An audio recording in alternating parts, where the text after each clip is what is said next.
Buenas noches, mi nombre es Astrid Carolina Herrera, soy estudiante del programa de Ingeniería Industrial de la UNAD y estamos en el curso de Física Electrónica. Vamos a realizar la definición de esos conceptos fundamentales en cuanto a la introducción a dispositivos semiconductores.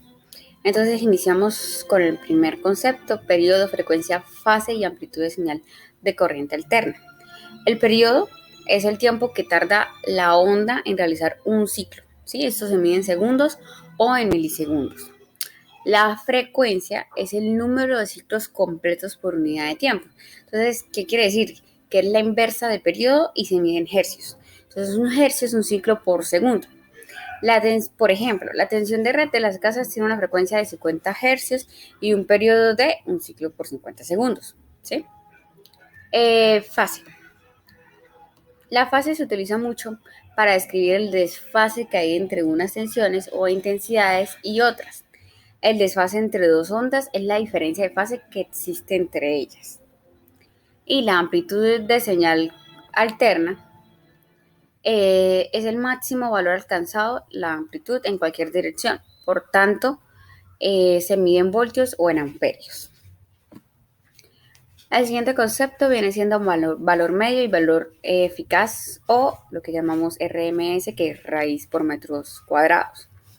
Entonces, raíz cuadrada media.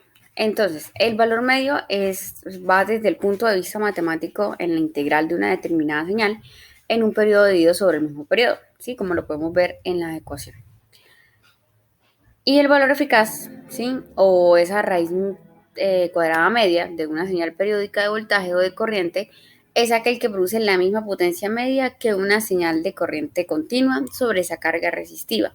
Entonces, la función matemática es la que define ese valor eficaz de la señal, que viene siendo la siguiente. Entonces, acá la T es el periodo y F, que viene siendo T, representa la señal que ya sea corriente o de voltaje.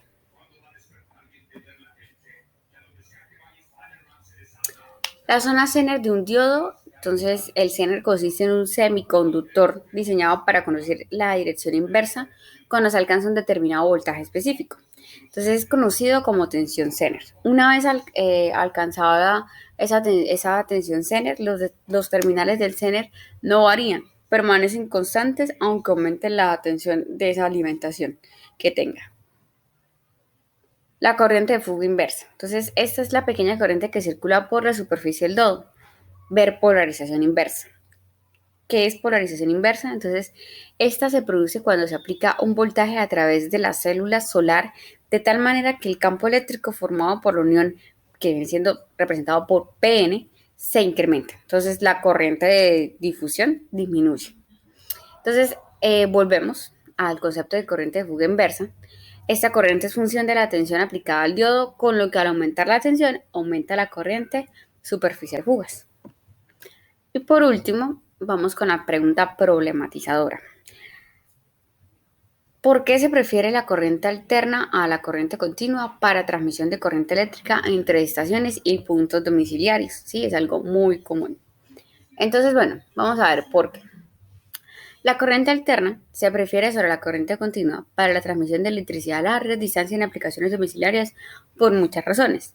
La primera es facilidad de transformación de voltaje. Entonces, la corriente alterna se puede transformar eficientemente en diferentes niveles de voltaje mediante los transformadores que se puedan aplicar.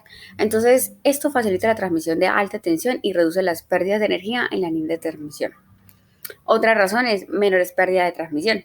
La corriente alterna tiene menores pérdidas de esa energía en largas distancias debido a su capacidad de transformación de voltaje y la posibilidad de usar líneas de transmisión de alta tensión, lo que minimiza la caída del voltaje. La seguridad, ¿por qué? Porque la corriente alterna es más segura para su uso en aplicaciones domésticas, ya que es menos propensa a la acumulación de cargas en sistemas eléctricos y ofrece una frecuencia que es menos peligrosa en términos de electrocución, es decir, para esas personas que manejan todo este tema. Generación eficiente. La mayoría de las fuentes de energía, como generadores y plantas de energía, producen electricidad en forma de corriente alterna. Entonces, esto facilita la generación y distribución de toda la energía eléctrica. Y por último, sería la razón de mayor flexibilidad. La corriente alterna permite cambiar la dirección de flujo de corriente con la relativa facilidad. Entonces, eso es muy esencial en aplicaciones de transmisión y distribución de la electricidad en pues, puntos de larga distancia y puntos domésticos. Entonces, aunque la corriente continua tiene sus ventajas, sí, pero obviamente en ciertas aplicaciones que pues sí sea ventajosa, como electrónica y baterías, ¿sí? La corriente alterna sigue siendo la elección preferida para la transmisión de energía a larga distancia en la mayoría de los sistemas eléctricos domésticos y comerciales. Eso fue todo. Muchísimas gracias.